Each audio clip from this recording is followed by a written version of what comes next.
boa tarde, boa noite para você que está aqui mais uma vez me dando o privilégio da sua companhia em mais um Cristocast 36º. Quem diria, meu Deus do céu, 36 episódios abençoados de testemunhos da ação de Deus na vida de tantas pessoas, testemunhos que são feitos aqui para você. A gente, com todo amor, traz as pessoas aqui para que essa mensagem chegue no seu coração. Então, desde já eu te peço, já deixa aquele like, pega o link e compartilha para todas as pessoas que você conhece, especialmente para aquelas que estão precisando aquecer o coração para Deus entrar. São essas especialmente que a gente quer alcançar, que a gente quer tocar, e é por isso que a gente está aqui. E é por isso também que eu trouxe um convidado muito especial, com um testemunho fortíssimo e lindo. Eu quero receber com todo carinho Mário Tavernar, que já começa dando um recadinho para aquela câmera ali. Bom dia, boa tarde, boa noite a todos. Primeiro de tudo, agradecer a Deus pela oportunidade de estar aqui nesse momento, como instrumento imperfeito da sua obra, né? Agradecer também a produção do programa Cristocast, que teve essa infeliz ideia de me chamar aqui. Mas eu gostaria de dizer a você de casa, aproveita, porque realmente a ação de Deus na nossa vida, nós somos tão pequenos, nós somos ferramentas tão imperfeitas na mão de Deus, e eu estou aqui hoje para compartilhar com vocês aí de casa, com vocês do programa Cristocast, um pouquinho do nosso testemunho, meu e da minha esposa, que infelizmente não pôde estar hoje aqui, mas que está aqui comigo porque nós somos uma só carne. Então, já peço nesse momento, curte, compartilha, faz barulho, porque o programa Cristocast está aí para chegar e abençoar a tua vida e chegar na tua casa. Muito obrigado. Mário, eu quero te agradecer muito pela presença. E, puxa, que pena que não deu certo da sua esposa vir junto, mas eu acredito realmente que ela se faz aqui presente no nosso carinho e no testemunho, a história bonita que tu vais contar. Deixa eu só ajeitar aqui o microfone para ti, né, Rafa? O Rafa me sinalizou ali, mas tá tudo certo, para tu falar mais ou menos na direção. Obrigada mesmo por estar aqui. Eu que agradeço. A gente sabe que é sempre assim, difícil às vezes organizar o tempo, né, para as pessoas estarem aqui presentes, então eu sempre faço questão de agradecer porque a pessoa vir, não só pelo tempo, mas pela disposição de dividir a sua história, de dividir a intimidade. Isso tem muito valor, porque eu sei que tem muita gente aí que pode se identificar com o teu testemunho de vocês, né, da família. E, nossa, só gratidão, viu? Muito obrigada. Eu que agradeço. Mário, vamos começar por algo que a gente já deu uma conversadinha rápida e eu queria saber, assim, Mário quase foi padre, não é isso? Estive no seminário, muito pouco tempo, mas fui para o seminário. Mas o que eu quero dizer assim, considerou viver o celibato, né? Sim. Vamos começar por aí? Como era a sua vida antes até que chegasse essa decisão? Foi assim, Andréia, eu desde criança, desde os 5 anos de idade que eu vivo dentro da Igreja Católica. Fui batizado quando criança, mas teve essa lacuna até 5 anos que meus pais se afastaram um pouco. Com 5 anos de idade, meu irmão mais velho fez a primeira Eucaristia. E os meus pais voltaram ainda obrigados, porque tinham que acompanhar o filho, para celebrações de primeira Eucaristia, para catequese de primeira Eucaristia. E eles chegaram a uma conclusão interessante, que se eles não estivessem presentes na vida religiosa do meu irmão mais velho, do Toninho, seria a primeira e a última Eucaristia do Toninho. E aquilo trouxe os dois de volta para a vida realmente engajada, a vida verdadeira de um cristão, né? Do ID. Sim. E começaram a se envolver fortemente na igreja. Encontro de casais, pastoral familiar, ministros da Eucaristia na época, hoje ministro da Comunhão, né? Messes. Fizeram de tudo, participaram da construção do Santuário de Fátima, foram um dos primeiros coordenadores da festividade de Fátima, tiveram ali com o padre Antônio Oliveira naquele movimento de expansão que hoje é o santuário, e isso fez com que eu começasse a participar. Eu, com 5 anos de idade, estava em todas as reuniões de encontro de casais, eu abria a reunião, eu fechava a reunião, já lia na igreja, já era coroinha, fui coroinha com 5 anos de idade. Então, a vocação, engraçado, né? A vocação para a vida religiosa, ela geralmente se desperta pela admiração a um sacerdote. Uhum. E na época era o Padre Antônio Moraes de Oliveira. Padre Antônio, que era de lá do santuário, lá de Fátima. Lá de da igreja Fátima. de Fátima. Padre Antônio Então, era o pároco eu fiz de a Fátima. primeira comunhão com ele lá. Olha só. Casamento também. Foi tudo lá. Eu frequentava Fátima na época. A minha vida religiosa de paróquia começou ali. Sim, Mesmo naquela antiga igrejinha. Maravilhoso, Padre Antônio. Padre Antônio. Maravilhoso. Inclusive, infelizmente, perdi o contato. Um abraço para o senhor, Padre Antônio. Se o senhor tiver, sua bênção. E então, com 5 anos, eu comecei a ter uma vida e aí eu comecei a querer ser padre. Uhum. Só que eu era moleque. Namorava porque eu queria ser padre, vocês não têm ideia. Toda menina que descobria que eu queria ser padre dizia, olha, eu não vou deixar, e eu não deixava que ela deixasse, né? Só que eu tinha verdadeiro desejo. E de repente eu conheci a Eliane já com 18 anos, com 21 anos, são 5 anos de diferença. A Eliane, que é a sua minha esposa atual. Uhum. Atual não, única, né? Olha só a gafe. A Eliane, eu tinha 21 anos, ela tinha 16. E aí, de repente, a coisa começou a ficar muito séria. Eu realmente comecei a ver que era uma pessoa diferente. Uhum. Né? Desde quando nós começamos a namorar, o nosso ideal era o matrimônio sacramental. Uhum. E aí, na cabeça do jovem adulto, porque 21 anos, começou a fazer a confusão. Como é que eu posso querer casar se eu tenho vontade do seminário? Com 2 anos de namoro, nós conversamos, terminamos.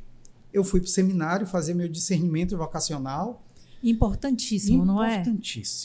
Importantíssimo. E te digo que ali eu vi que a minha vocação não era para o sacerdócio. Uhum. Eu não esqueço, lá eu tive um pai espiritual, que é meu pai até hoje, Dom Carlos Vezeletti, que ele dizia assim, vocês não estão aqui para ser padres, vocês estão aqui querendo ser padres. Uhum. Se não for, sejam bons cristãos, sirvam a igreja. Né? Então eu fiz o discernimento. O seminário, você não tem ideia o quanto ele transformou minha vida e me preparou para o sacerdócio. Uhum. No seminário, por exemplo, eu aprendi a ser fiel. Hoje nós vamos fazer 20 anos de casado e eu sou fiel há 20 anos. Né? E a fidelidade que eu sei que eu não sou capaz, a fidelidade como graça de Deus. Eu sei que a qualquer momento um vacilo, um contra-testemunho, eu posso jogar isso tudo por terra. Mas ali, aprendendo a viver o celibato, eu aprendi a ser fiel. As vocações são muito próximas. Uhum. Hoje eu vivo no meu matrimônio a pobreza, porque se eu sair comprando tudo que eu quero, eu acabo a vida financeira da minha família. Sim. Né? Eu vivo a obediência, porque eu não posso mais fazer tudo que eu quero. Tudo é conversado, né? Tudo é discutido. Tem coisas que eu estou com vontade de fazer, mas que eu não posso fazer porque não é o momento da Eliane, porque ela não gosta. Né? E coisas vice-versa, coisas que ela não gosta de fazer. Então nós vivemos a obediência. E nós vivemos a castidade, que é a fidelidade ao nosso estado de vida. A castidade não é o celibato. A castidade para o matrimônio é a fidelidade conjugal. E nós vivemos essa castidade. Então nós vivemos no matrimônio a pobreza, a obediência e a castidade, que foi o que eu aprendi no meu primeiro ano de seminário. Foi tão pouco, mas foi realmente edificante para a vida matrimonial. Mas sabes, Mário, assim, me faz pensar a questão do discernimento, você passar por um momento de discernimento é importantíssimo para qualquer decisão na vida. Importante, então, como é o matrimônio, não é? Ou qualquer outro, assim, eu acredito por experiência que a gente precisa se dar a oportunidade de saber parar, sair um pouco do contexto para estar com Deus e ouvir o que Ele quer da gente. Não é? Para que a gente tenha esse discernimento. Eu acho que ninguém tem o discernimento sozinho. A gente precisa, até porque ninguém é sábio, a gente precisa ter experiência, precisa, né? Quando a gente nem tem essa experiência para viver algo que a gente está almejando, a gente precisa parar, colocar na mão de Deus e ouvir o que Ele quer para a gente, não é verdade? É interessante. Eu sou muito mariano, sou apaixonado por Maria. E o primeiro ensinamento de Maria é o faça-se, né? Faça-se, sim, eis aqui a escrava do Senhor, né? Então, quando a gente aprende a viver, que eu acho que foi o grande aprendizado no meu matrimônio, foi viver como um barco à vela, né? Aproveitando os bons ventos de Deus e entendendo que nem todos os momentos ele sopra, que a gente tem que ter o remo também, fazer força e remar, né? Então, esses ventos, o vento da dúvida, da tribulação, sabendo que Jesus era o comandante, que me fez fazer o discernimento. E foi tão correta a decisão, eu imagino, te dar essa oportunidade de decidir, de discernir, que quando eu vejo as dificuldades do casamento, ou talvez os desafios do casamento, que não são dificuldades, eu me pergunto, se eu não tivesse ido para o seminário, hoje eu me questionaria, porque era para eu ter sido padre. É porque a minha vocação era outra. Então, foi tão rica que me tirou, inclusive, esse desejo. Eu fiz um discernimento maduro. Sim. A minha esposa, enquanto namorada, ficou aqui fora. Não ficou esperando, ficou tocando a vida dela. Trabalhando, estudando. E quando eu voltei do seminário, nós conversamos novamente e voltamos, reatamos o namoro e a partir dali já foi para o casamento. Para o casamento. Pro matrimônio, realmente para viver a vocação discernida, a vocação madura. E qual era esse contexto de vocês decidindo pelo casamento? Como vocês estavam vivendo naquela época? André, é interessante. Quando eu comecei a namorar com a Eliane, eu tinha certeza. Eu conheci a Eliane, para você ter uma ideia, no Colégio São Paulo. A Eliane era minha colega de colégio, só que são 5 anos de diferença. Eu tinha 12, a Eliane tinha 7, né? Então, quem me dissesse ali naquele momento, quem nos dissesse naquele momento que nós iríamos casar, nós não acreditaríamos, né? Era uma criança e um adolescente. Aliás, eu tinha 14 anos, foi na saída, foi na 8ª série, então, e a Eliane, ainda no ensino fundamental, eu lembro que ela era magrinha e só bochecha. Então, era uma criança. De repente, nós nos perdemos. E tempos depois, eu com 21 anos, eu reencontrei a Eliane e ali foi uma paixão. Eu já tinha certeza que era o matrimônio que eu queria, mas tinha a dúvida. Na dúvida, eu acredito que você casar com aliás, qualquer decisão que você tome na vida, que não seja realmente madura, pensada, conversada, discutida, ela é perigosa. E foi isso que nos fez dar um tempo, mais doloroso para ela, que ficou, mais paciente ela, que ficou. Eu fui atrás do meu discernimento, né? Mas não foi conversado. Eu pedi, expliquei o que estava acontecendo, e ela também, como ação de Deus, me deu a oportunidade de ir. E soube esperar, ainda bem. Ainda bem, né? E muito bom que foi honesto, né? Foi honesto. Entre vocês.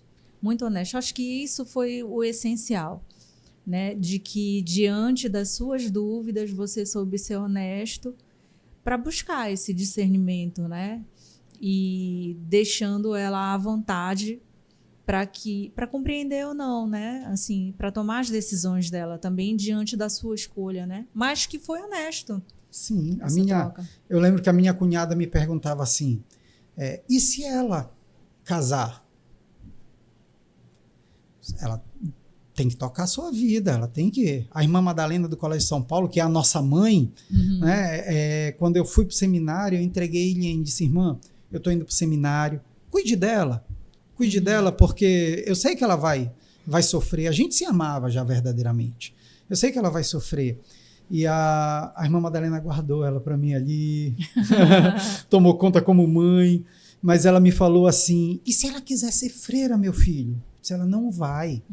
Ela é uma pessoa madura, decidida. Não é a vocação dela. Ela vai saber tocar a vida. Eu conhecia a atual minha esposa, então minha namorada, de uma forma, sabe, ainda início de namoro, mas eu sabia que o que ela queria não seria uma desilusão que faria mudar a sua caminhada, a sua vocação. Ela soube, como Maria, sabe aquela bodas de Caná, que ela olha e diz assim, faz o que ele vos mandar. Então ela soube fazer esse olhar de Maria e disse assim, vou esperar, vai. E eu fui para o seminário, passei um ano e alguma coisa e voltei bem rápido, porque quando eu descobri que não era vocação... Depois que decidi. E aí nós conversamos, estamos casados até hoje, vamos fazer 20 anos. Resolveram casar com as bênçãos de Deus. Tudo direitinho. Tudo certinho, graças a Deus. Graças a Deus. E como foi, então, o casamento? Porque daí a gente já começa a parte do teu testemunho, né? É verdade. Me fala sobre isso. Olha só, aí a partir daí, a Eliane pediu para o pai, né? O pai estava doente, com câncer. O sonho do pai era ter uma filha, levar uma filha no altar. E quando eu vi assim o pai já muito doente, nós pedimos em noivado. E ele não chegou a ver. Uhum. Ele faleceu ainda antes. E um ano depois do falecimento do pai, nós casamos. E tenho certeza com as bênçãos do meu saudoso sogro, seu Deurival. E decidimos de forma muito madura. Aí nós já fomos conversando já pro sacramento, realmente. E eu tinha feito uma cirurgia com 16 anos de idade, uma hérnia inguinal. Uhum. E depois dessa hérnia, o médico me pediu um espermograma. O doutor Fabiano Tuma me pediu um espermograma, eu fiz e ele descobriu que eu era infértil. Não sei se depois da cirurgia, alguma coisa, eu sei que eu tinha uma infertilidade muito alta. E mais uma vez, honestamente, eu chamei a Eliane e disse, olha, Eliane, nós queremos casar, mas eu não vou poder ter filhos, porque eu sou infértil. E ela aceitou também e começamos a conversar, a adotar. Nós vamos adotar. Conversamos com meus pais, conversamos com a mãe dela, tudo certo. Para adotar um filho, porque eu era infértil. Mas toda a nossa construção, eu estou falando isso já porque você me pediu para entrar no testemunho, mas toda a construção do nosso matrimônio, da decisão de contrair o matrimônio, foi sempre pautada na honestidade e no diálogo, né? Tendo, claro, como pano de fundo e como coisa mais importante, Jesus e Maria, que sempre foram convidados, assim como nas bodas de Caná, sempre tiveram convidados para a família que nós iremos iniciar. Eles foram os primeiros convidados do nosso casamento. Então, aí você tinha esse cenário diagnosticado como infértil e ainda assim resolveram casar normalmente e iriam fazer a adoção. Também me contaste sobre a questão que tu tinhas machucado o pé, algo nesse sentido? Não, isso foi depois de casar. Foi depois. Primeiramente foi a questão da gravidez, né? Eu infértil, muito infértil, extremamente infértil. Era assim, eu não lembro agora, mas digamos se um homem tem que ter 300 milhões de espermatozoides, eu só tinha 50%. Dos 50% que eu tinha, 50% eram mortos, dos 50% vivos, 50% não tinham cauda, 20% nadavam em torno de si. Resumindo, se eu tinha 2, 3, eram muitos. Mas, biologicamente falando, eu não era azospérmico, né? Eu não tinha falta de espermatozoides, eu tinha pouquíssimos, 1, 2, 3, mas tinha. E eu lembro de um amigo que é cearense, que ele fala assim para mim, pense, macho, pense. Então, o médico dizia assim para mim, não brinca, você precisa de um espermatozoide para gerar filhos. Então, a concepção não seria um milagre, mas seria muito difícil. E quando nós casamos na confissão pré-matrimonial com o padre José Maria Ribeiro, e era do Tribunal Eclesial na época, ele me perguntava para Eliane, você sabe que você não poderá ser mãe biológica? E ela disse, sei, padre. Você sabe que você não poderá gerar filho natural? Eu sei, padre. Por quê? Para que não desse para ela um motivo depois de nulidade. Ah, sim. Né? Ele queria ter a certeza, ele nos conhecia, ele queria ter a certeza de que nós tínhamos conversado, não existia dolo, né? Que é o motivo de nulidade de casamento. E nós conversamos, inclusive, com ele sobre a possibilidade da adoção. Aí nós casamos, com 9 dias de casado. A Eliane engravidou. Aí eu lembro do amigo, pense nome rápido, né?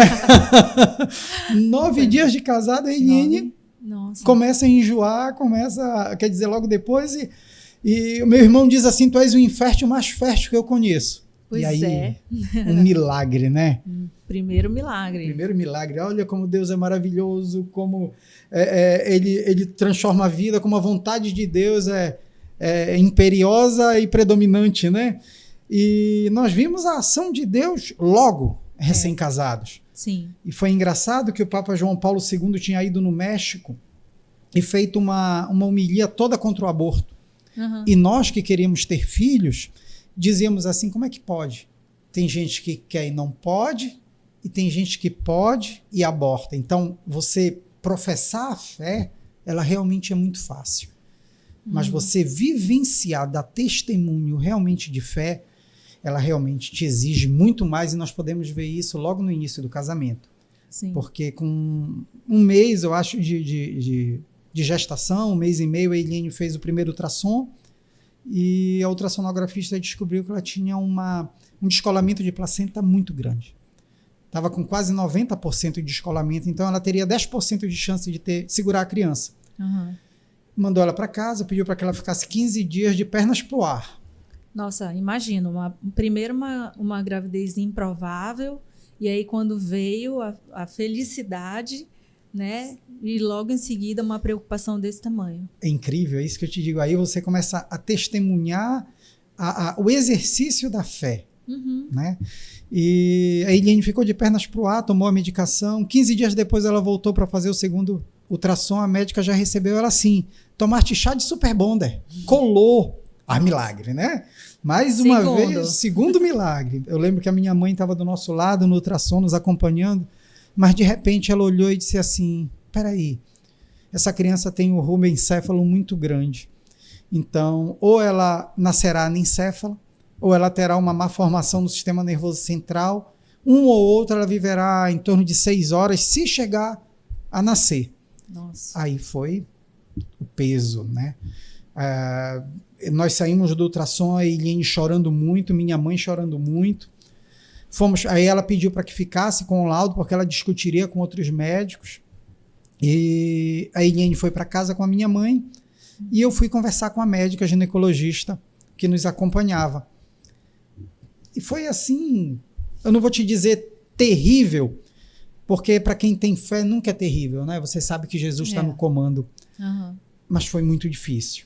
Quando eu contei para a médica que nos acompanhava, ela disse: olha, vocês são jovens, estão recém-casados. Ela sabia que eu era infértil, porque ela também tinha pedido um exame, nos exames pré-nupciais, ela tinha pedido o espermograma para confirmar e tinha confirmado.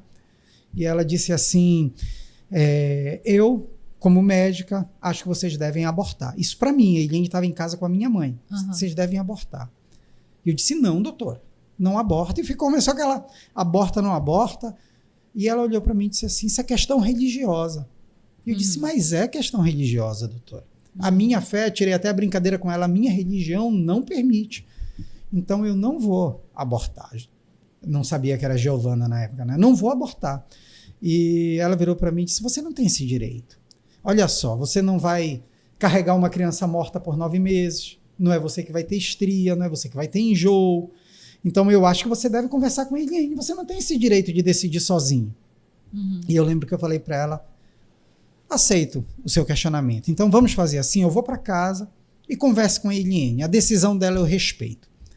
E assim eu fiz. Eu fui para casa. Antes de sair, ela ainda falou assim: vamos fazer o seguinte, suspende a medicação imediatamente, que segura a criança. E eu falei para ela: tudo bem, a medicação eu aceito suspender, porque o homem não interfira na vontade de Deus. Que seja feita a vontade de Deus. E fui para casa. E tinha dito para ela, não lembro se eu já falei isso, mas eu tinha dito para ela que se Deus tinha me feito pai por um dia, eu já me considerava pai. Sim. Porque a nossa religião diz que a concepção, a partir dali você já é pai. Já tem vida. Já tem vida. E eu acreditava naquilo, eu já me sentia pai. Sim. Por 1,5 mês eu já era pai. Deus já tinha realizado na minha vida a maravilha que eu nem esperava. Eu esperava adotar um filho e eu iria adotar com o mesmo sentimento da escolha de ser pai. Sim. Né? E naturalmente ele já tinha me dado esse prazer. Fui para casa, a minha mãe estava com a Eliane, gente, a Eliane, a mãe das dores, muito mal comparada à Nossa Senhora, mas realmente uma mãe feita a dor. Sofrendo. E a Eliane me perguntou: e aí? Ou melhor, antes disso, antes de chegar em casa, eu fui para a capela do Colégio São Paulo. No Colégio São Paulo nós fomos criados, tanto que hoje nós somos leigos de São Paulo, nós somos da família das Angélicas. E me prostei aos pés do sacrário na capela. Me prostei mesmo, Andréia. O abandono total, que eu não vi, que pessoas me viram. Pessoas procuraram as irmãs e disseram: o que é que está acontecendo com o neto, que elas me chamam de neto? Porque ele entrou aqui, não falou com ninguém, eu não tive a percepção de que estavam me vendo.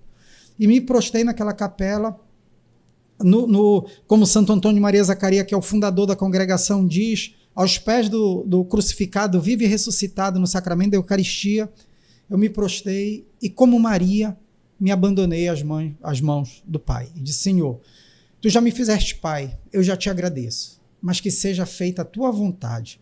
Nossa Senhora, Mãe da Divina Providência, providencia tudo, a nossa decisão, tudo que a gente deve fazer nesse momento. Eu te entrego, Maria. E te peço que se a Giovana, se for uma menina, ela será chamada Giovana, em honra à Madre Giovana, que é a primeira angélica venerável, que está em processo de canonização. Não sabia que seria uma menina, mas ali eu entreguei e fiz esse compromisso. Fui para casa. Cheguei em casa, conversei com a Eliane, contei toda a minha conversa com a médica, e a Eliane enxugou as lágrimas, me olhou e disse, não, se Deus me fez mãe um dia, eu já sou mãe. Mesma resposta. A nossa resposta. Sintonia era tão grande. A mesma resposta. Eu já sou mãe. E aí, no outro dia, nós fomos com outro ultrassonografista. Quando a Eliane entrou no consultório, ele olhou para ela e disse, o que é que você tem, minha filha? E ela contou, e ele disse, não, essa criança é perfeita. Então, no outro dia, nós já fomos testemunhas do milagre. Né? Amém. Terceiro. E olha só, o mais engraçado é que quando a gente conta a história, a gente diz assim, e nós abortamos. Abortamos a ideia de abortar. Isso. Né? Se foi um erro científico, se a médica não soube ler o ultrassom, eu falo para vocês, a nossa fé nos salvou. Porque quantas crianças não são abortadas por um erro de leitura de um exame de imagem? Por falta de fé, por falta de compromisso cristão. Né? Respeitando as decisões de cada pessoa, e tenho certeza que o Pai do Céu, na sua infinita misericórdia, deve tocar cada mãe de forma particular. Mas quantas crianças não são abortadas por um erro, né? Muitas, com certeza. Não só por erros, mas por decisões agora, né? A gente precisa considerar. É por isso que é tão importante ter discernimento, né? Saber se retirar, saber consultar a Deus, para que a gente tenha discernimento e sabedoria para tomar grandes decisões como essas. Verdade. Que para vocês foi uma decisão natural, vamos dizer assim, porque vocês vivem, né, a fé cristã. Então foi natural, porque é absorvido já dentro de vocês, considerar a vida desde a concepção, né? Mas a gente vê que hoje uma boa parte da sociedade não considera isso, e é um tema muito delicado. Porém, né, posso dizer assim que eu vou falar como mãe, né, que se eu já consigo sentir dentro da minha barriguinha aquele serzinho minúsculo mexendo, que a gente diz que são só umas ondinhas, como que não tem vida ali? Um coração batendo no ultrassom, nossa senhora. Tem vida, sim, tem vida, e não só vida, é um milagre. A vida é um milagre. Cada parte do nosso ser é um milagre. É verdade. E sabe, André, quando a gente olha para a Giovana já ganhou até o Rômulo Maiorana de vôlei. Então, hoje a Giovana está com quantos 18 anos? 18 anos, uma menina perfeita, uma menina plena, com os erros de adolescente, com as virtudes, de adolescente não, de adulta, com 18 anos.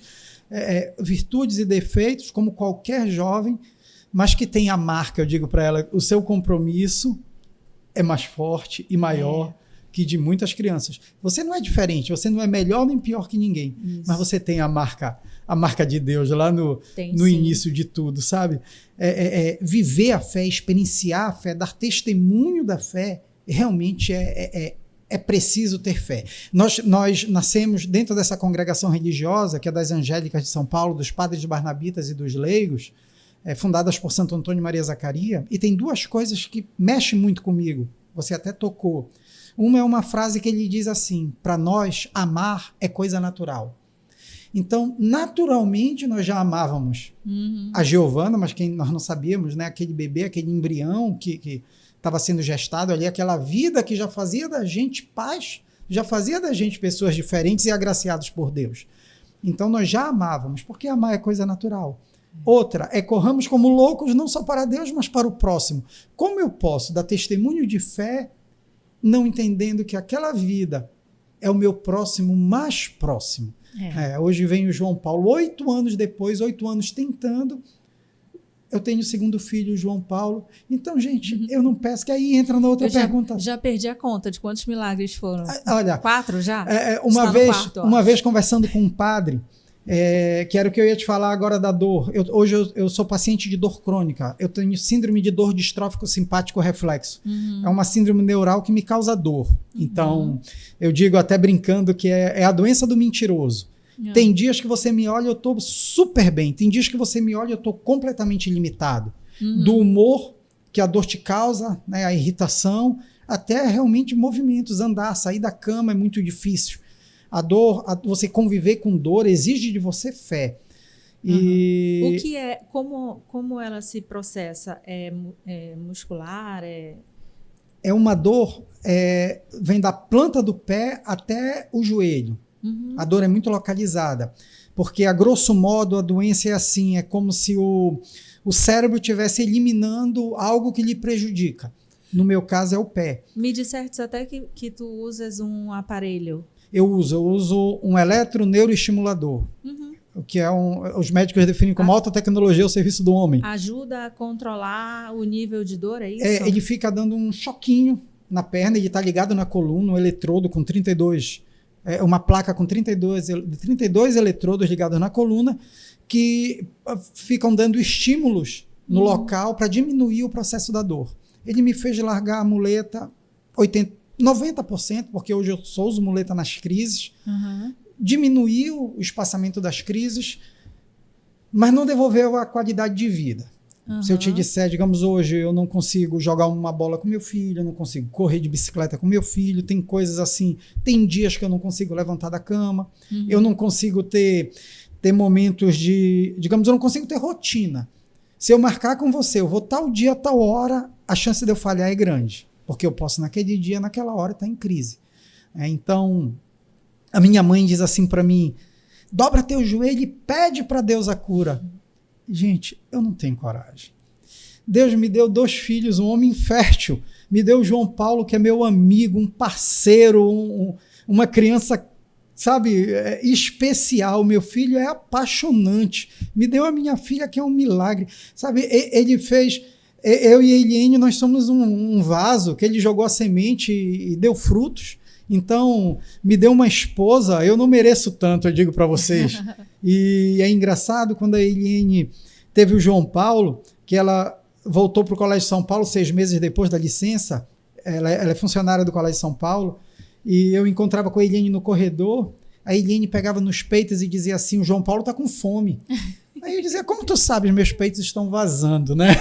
Então, as mulheres sabem, as mães sabem muito bem. Aí eu penso nas bodas de Caná. Maria olhou e disse assim, tá faltando vinho. Ninguém precisou chegar com Maria e dizer, mãe, vai acabar o vinho, eu vou passar vergonha. Não. Ela tem um olhar. Se um dia eles acharem que a dor que eu sinto, eu mereço a cura, que venha, vai ser bem-vindo, eu digo para você. Mas eles já me deram tanto. E eu digo uma vez, como eu disse para um padre, eu não sou merecedor de tanta graça. Mas é porque a gente acha que os milagres são coisas muito grandes, mas o simples fato de você acordar, respirar, né, ter uma família, ter filhos saudáveis, ou filhos que superam as suas dificuldades, uma esposa, né, você batalhar, são milagres. Então a nossa vida, eu não sou especial, eu sou apenas mais um na mão de Deus. Quantos milagres não aconteceram na tua vida? Quantos milagres não acontecem na tua vida em casa que de repente a gente nem... De repente, eu apenas deixo Deus ser Deus. Mas tu sabes, Mário, assim, por mais que você não se considere, né, uma pessoa especial para ter um pouquinho, mais um quinto milagre. Aqui venha! Mas assim, é muito incrível, porque apesar de tudo isso, apesar da constante, de ter que lidar com a dor constantemente, tu tens uma energia contagiante, assim. Não se, quem conhece, o Mário conheci hoje, mas assim, a gente nunca imagina que ele tem uma limitação nenhuma assim, de saúde. É muita energia que ele carrega, é incrível. É porque você aprende. O seminário, como eu te falei, o seminário me ensinou muitas coisas. Quando eu fui para o seminário, eu tive a oportunidade de conhecer o padre Jaime Pereira. O padre Jaime é um padre parapsicólogo e me pediu, eu fazia pastoral com ele, me pediu para que eu fosse fazer um curso. Ali eu aprendi parapsicologia, aprendi hipnose, algumas coisas assim, que quando eu saí do seminário eu me perguntava para quê, né? Para quê? Para quê? Com a dor, eu descobri para quê. Você passa essa doença, ela leva a depressão, porque de repente você fica completamente limitado. De repente você sabe que eu não sei mais correr, Andréia. Eu brinco com meus filhos que se tiver um incêndio eu fico. Corram. Eu não sei mais correr, eu não consigo mais, eu não tenho mais aquela... Eu era atleta, eu jogava futebol, de repente você não consegue mais fazer coisas que você fazia. E aí eu olho e digo, o seminário me ensinou muita coisa. E uma delas foi como trabalhar a mente para a postura nos momentos de dificuldade, que a hipnose, a parapsicologia te ensina. A minha médica diz assim, você é o único paciente com essa dor que eu nunca vi deprimir. Momentos de depressão, lógico, né? Tem momentos que a dor é tão intensa que você se pergunta o porquê. Uma vez num confessionário, um padre me curou, o padre Assis lá da Basílica, Barnabita, me curou porque ele dizia assim, não te pergunta por quê, te pergunta pra quê. E ele dizia, tu vais me dizer que acompanhar a tua família, que foi a oportunidade que Deus me deu de estar junto com os meus filhos, de estar junto com a minha esposa, acompanhar a tua família é menos importante do que trabalhar, ter uma vida produtiva de trabalho? Mário, você é extremamente produtivo e importante. E aquele padre me salvou, porque realmente ele me fez meditar e dizer que a doença que eu tenho, que é difícil, gostaria de ter de forma alguma, ela me dá uma oportunidade de ser pai, de ser esposo, de estar no dia a dia dos meus filhos, que eu não teria, tendo uma vida saudável. Mas olha, me parece assim que na tua história tudo foi preparado. Não é? Não parece isso? Que desde lá do iniciozinho, tudo já estava... Assim, a gente sempre tem o livre-arbítrio, né, de escolher viver aquilo ou não, de ver os caminhos que a gente vai seguir. Mas ouvindo a tua história, me parece que tu já tiveste uma preparação desde a infância, né? Iniciando ali no caminho cristão, tendo a preparação mental, espiritual, emocional para viver isso tudo, para que quando esses desafios chegassem, tu tivesse já ali mais preparado para as resoluções importantes que tu ia ter que viver, né? E também a preparação para que tu pudesses, de alguma forma, lidar com isso tudo. Por exemplo, esse padre que te chamou para fazer essa preparação, também já foi algo que falou, tudo bem, ele vai ter que lidar com isso aqui, mas antes, deixa eu ensinar ele esse pouquinho aqui, um pouquinho a mais. E aí não tem como pensar que não é a mão de Deus colocando as coisas no lugar para que a gente possa ali. Porque também a gente tem que ter o entendimento de que viver o evangelho não é viver só a prosperidade do evangelho. Nós temos o evangelho, ele não fala só de prosperidade, ele fala também de sacrifício, ele fala também de obediência, né? E aí o pessoal quer tirar essa parte e deixar só a parte de prosperidade, não é bem assim. Então, a gente precisa também aprender a lidar com o sacrifício, né? E com a obediência. E se a gente está conectado com Deus, pelo menos eu acredito nisso, se a gente está muito bem conectado com Deus, ainda que venha o sacrifício, a gente consegue lidar com ele de uma forma muito melhor, não é isso? Essa é a questão. Quando eu estive no seminário, uma das matérias que mais me encantou foi fé e razão. Né? Então diz assim, a fé não é necessária enquanto a razão chega. Até onde chegar a razão, você não precisa da fé. Quando a razão te limita, a fé. Tem aquele canto belíssimo de adoração, né? Venha a fé por suplemento e sentidos, né, contemplar. Quando nós temos a percepção do abandono. Eu acho que o segredo é essa do barco à vela, entender que tem um vento que te sopra. Desde novo, eu entendi que Deus estava à frente do meu barco. Né? Eu entendi que eu teria dificuldade, pega a tua cruz, vem e segue-me. Pelo contrário, quando a gente ousa seguir, quando a gente ousa ter a coerência, que é o que me pauta, sabe, Andréia? Eu acho que Deus não perde para a gente a perfeição. Eu acho que esse não é um pedido para o ser humano. Para o ser humano é pedido a santidade. O que é a santidade? Que a gente não tem que ter medo. Tá dizendo que vai ser santo. Eu não estou falando daquele santo do altar. Né? Eu estou falando do santo mais próximo do João Paulo II, o santo de calça jeans. Aquele que bebe Coca-Cola, aquele que come pizza, que vai para a rua, que vai para o trabalho. É ser santo lá. Né? Que tem uma postura. Por exemplo, você viver a fidelidade matrimonial. Quantas vezes você não tem um desejo por outra mulher? Quantas vezes você não viu uma mulher bonita? Quantas vezes? Não, peraí.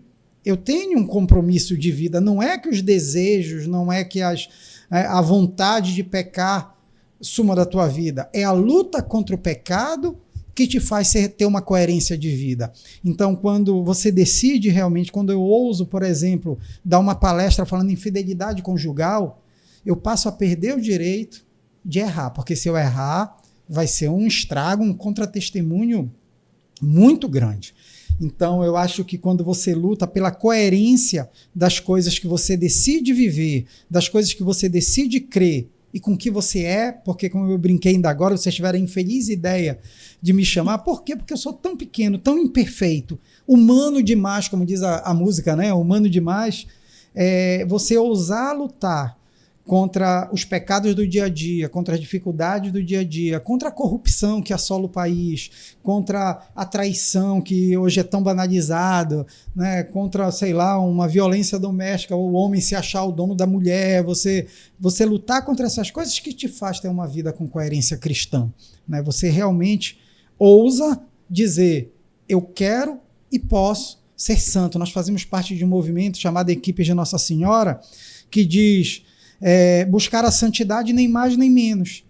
Isso não me faz diferente de ninguém, não me faz melhor que ninguém. Pelo contrário, me faz entender que eu vou cair, vou me levantar, e pela misericórdia de Deus, que é Pai, né? Deus não é o Deus vingador que castiga, que mata, que não. Deus é o Deus Pai. Ele se apresentou, né? Pai nosso que estás nos céus. O Filho nos ensina, insere a paternidade na Trindade, né? Sim. Deus, né, que é Pai, ele está ali para nos orientar, né, para nos ensinar como qualquer pai, mas para perdoar, porque ele é realmente misericórdia. Então, quando você entende isso, você sabe que você não pode pecar por pecar, você não pode cair por cair, você não pode errar por errar. Mas os seus erros, quando você tem o compromisso, que é o pilar do sacramento da penitência, do sacramento da reconciliação, que é o arrependimento em si, e você busca a reconciliação com Deus, você como humano, como pequeno, né, como criatura, passa a entender que o Criador é maior que você e que se você verdadeiramente buscar a santidade, você tem o direito, inclusive, de errar. Isso faz a vida mais fácil. Eu acho que é só isso. Por isso que Deus me dá graça.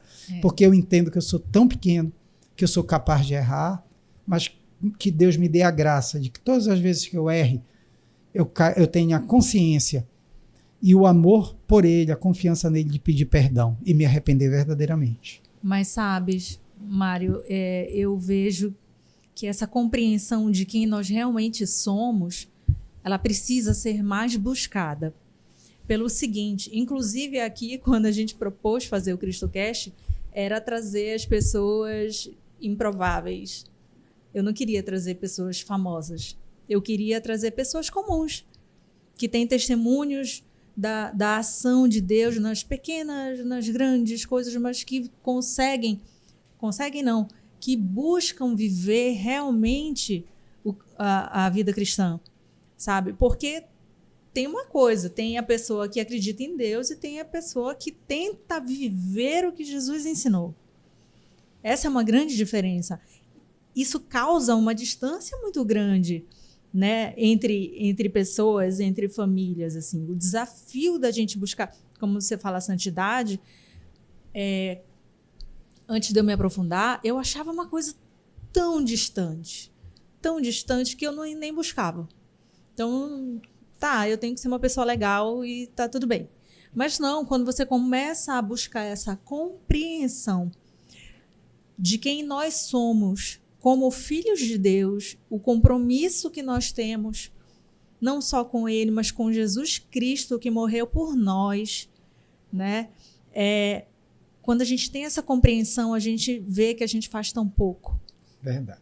Então, que a gente realmente precisa buscar, né, todo esse aprendizado, precisa tentar implementar no nosso dia a dia, nas ações, na forma de lidar com o outro, no nosso trabalho, na ajuda ao próximo, numa palavra, num acolhimento a alguém, né? A gente precisa estar fazendo mais isso.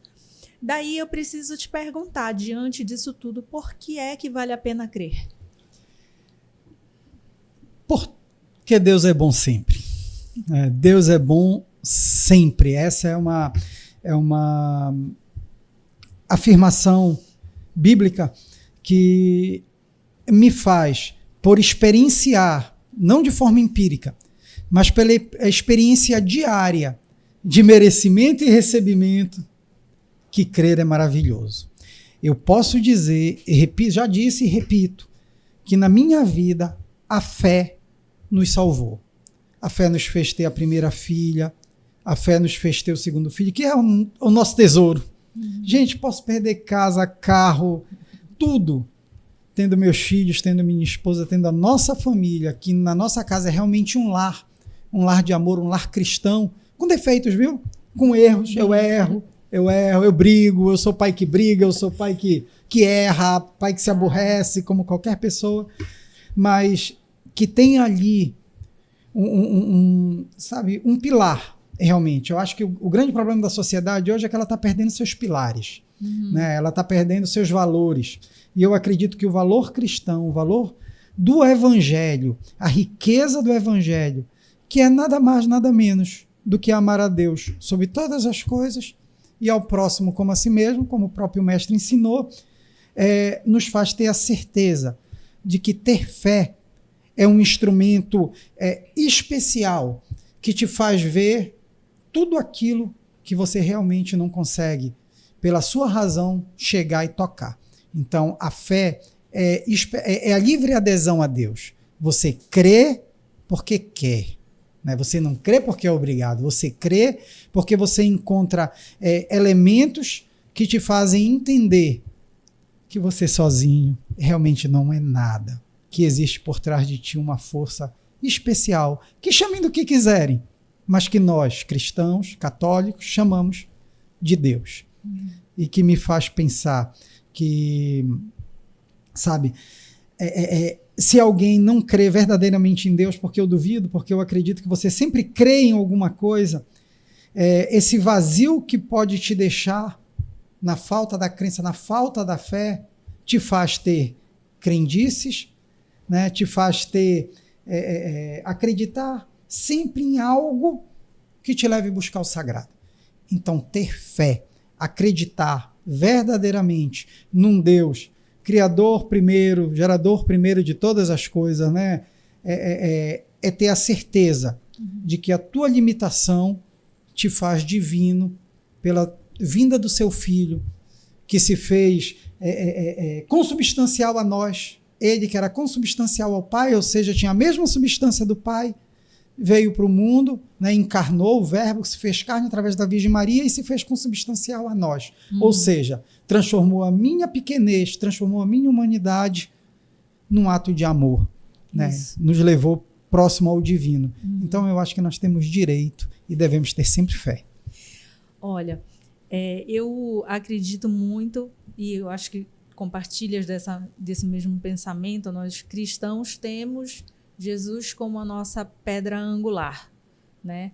Ali é onde a gente se baseia na vida dele, nas ações dele, que a gente tem base para poder viver, tomar as decisões, né? Para que seja exemplo do que a gente busca na santidade, né? Tentar praticar a santidade nessa vida tão maluca que a gente vive hoje em dia. Mas quais são os princípios fundamentais que tu consideras que em família a gente precisa considerar? Primeiro de tudo, foi o início da nossa conversa, a honestidade e o diálogo. Eu acredito que esse seja o pilar primeiro de um, eu vou usar uma palavra errada, tá? Mas de um sucesso de um casamento. Digamos, até hoje, eu não sei o amanhã, mas até hoje, com 19 anos e 2 meses de casado, a gente pode dizer que o nosso casamento é um sucesso, falando do sucesso sacramental mesmo. O quê?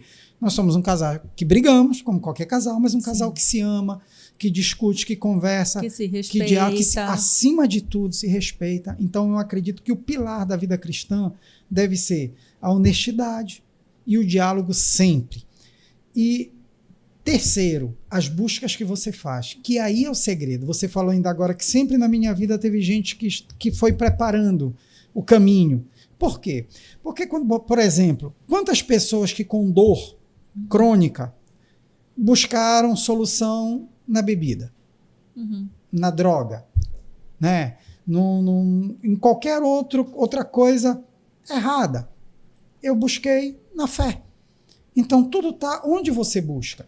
Então, esse para mim é o terceiro pilar, é você encontrar sempre bons sirineus, sabe? Você entender sempre que no próximo você pode encontrar um suporte, que a vida te dá amigos verdadeiramente irmãos, né? E quando você busca verdadeiramente essas pessoas, esse suporte, eu fui buscar na confissão, no sacramento da confissão, eu fui buscar em padres que eu via que tinham um testemunho, eu fui buscar nas irmãs angélicas de São Paulo, que são as minhas mães na fé, da qual hoje eu faço parte do testamento, eu e a minha esposa, minha família fazemos parte do testamento espiritual, visto que nós somos agora da terceira família, os leigos de São Paulo. Então nós buscamos ali dentro daquele ambiente religioso as soluções para os nossos conflitos, para os nossos problemas, e eu acredito estar buscando no local certo. Então eu acredito que esses pilares permeiam a nossa vida. Nós erramos, nós somos limitados, temos dificuldades, inúmeras dificuldades. Te falo que às vezes é difícil ser nós, né? É engraçado. Não é que a vida se torne mais fácil, mas a vida se torna mais prazerosa quando você entende que aquela dificuldade pode ser superada com esforço, com diálogo, com honestidade, mas acima de tudo, com fé. Tem um elemento a mais na nossa vida, sabe? Torna a vida mais fácil. Quando você entrega para Deus e diz, meu Deus, eu estou precisando de ti agora. E o nosso diálogo, outra frase de Santo Antônio Maria Zaccaria, que diz assim, que a oração é o diálogo íntimo com Deus. Fala com ele como tu fala com o pai. Isso a gente faz em casa. E engraçado, eu lembrei agora, quando a minha filha era criança, rezando, que nós fizemos uma oração espontânea, bonita, e ela olhou para a gente e disse assim, eu gostaria de pedir pelo meu pai, pela minha mãe, pela saúde. E ela tinha 3 anos. E pelo meu pula-pula. E naquele dia foi uma gargalhada muito grande. Mas hoje, quando a gente para pensar, a gente chega à conclusão que com 3 anos, a Giovana tinha a verdadeira percepção da oração, do diálogo com Deus. Ou seja, ela pediu pelo brinquedo mais importante na vida dela. Então, não é assim que a gente fala com o pai, não é? Pai, poxa, é verdade. Eu quero tal coisa. Então ela falava com Deus com uma intimidade tão grande. O João Paulo, quando reza, o João Paulo é um moleque mais sério, mas ele fala com Deus, fala coisas assim de criança. E é assim que é a nossa vida, a gente não deve perder, sejam como crianças sempre, né? Esse prazer, essa dedicação de falar com Deus como pai. Deus é tão nosso amigo, Deus é tão nosso pai. Olha, vou dividir contigo uma experiência que é o seguinte. Antes de eu me reaproximar de Deus, eu brinco que foi um resgate que ele fez, tá? Mas antes de eu me reaproximar de Deus, eu não me sentia na intimidade com ele para chamá-lo de pai. Eu não chamava. E era Senhor, era sempre algo, né, que era ele super mais, ele é super mais, mas eu não conseguia tratá-lo como pai, entende? E até que eu conseguisse desenvolver isso, porque a gente não consegue forçar a intimidade. a gente precisa sentir a intimidade, né, no relacionamento. Então, eu precisei desenvolver isso, né? E foi na pandemia quando eu mais me aproximei, mais fui buscar, estudar, ler a Bíblia e conversava com as pessoas e fui buscar acompanhamento espiritual, enfim. Foi quando eu realmente busquei muito, estava com muita sede da palavra, muita sede de Deus na minha vida. E eu comecei a fazer um diário. Fiz um diário espiritual, que eu tenho até hoje, inclusive. Então, assim como quando menina eu tinha um diário, eu comecei a fazer um diário onde eu conversava com Deus. Então, ainda hoje eu tenho alguns episódios lá bem narrados, conversando mesmo com ele, com data, com tudo. E falo com Deus ali, chamando de pai já, sabe? Então, eu consigo ver, assim, como era no início e como é hoje, que eu chamo ele de pai, meu pai querido e paizinho, sabe? Essa coisa amorosa que a gente vai construindo no relacionamento. Então, aqui no Cristocast a gente recebe mensagens de pessoas que perguntam assim, como me reaproximar de Deus?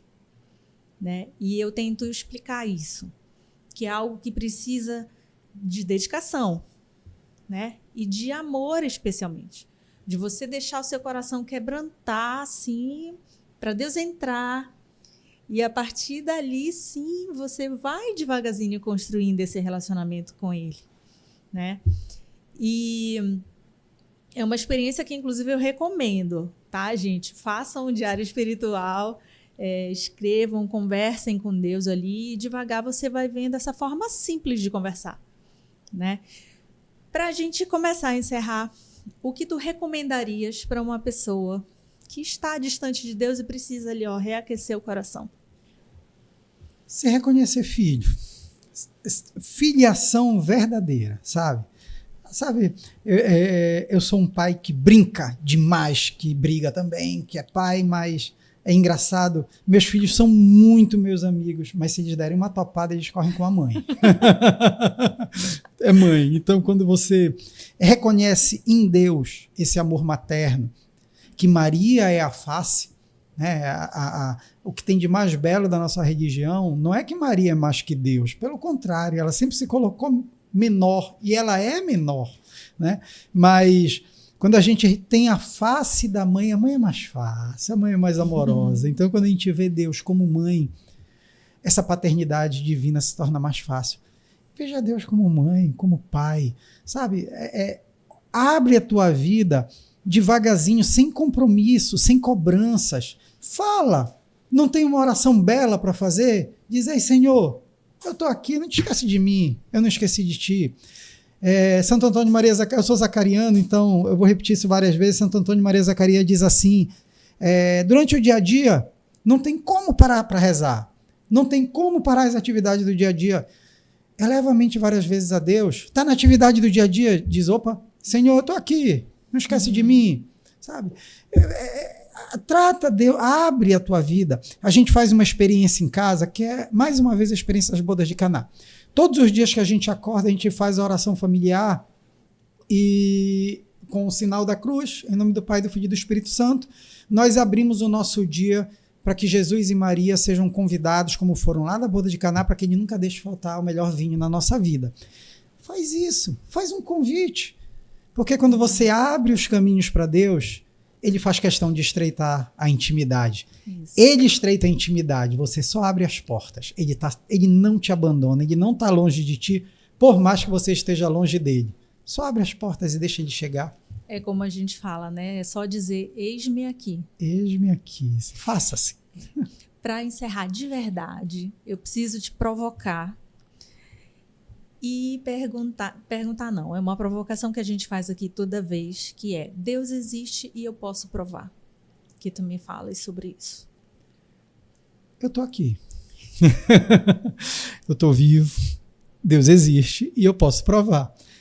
A ação do universo, natureza, mas Deus existe. Eu tô aqui e eu digo para você que eu só tô aqui hoje, na minha pequenez, porque Deus existe. e eu sou prova de que ele existe.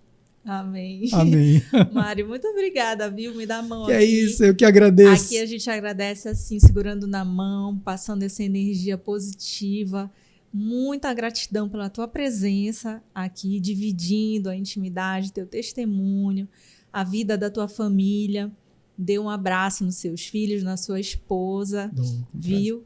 Que sejam muito abençoados. Em nome de Jesus, vão ser com certeza que vocês sejam muito, muito, muito felizes. Muito obrigada pela tua presença. Amém.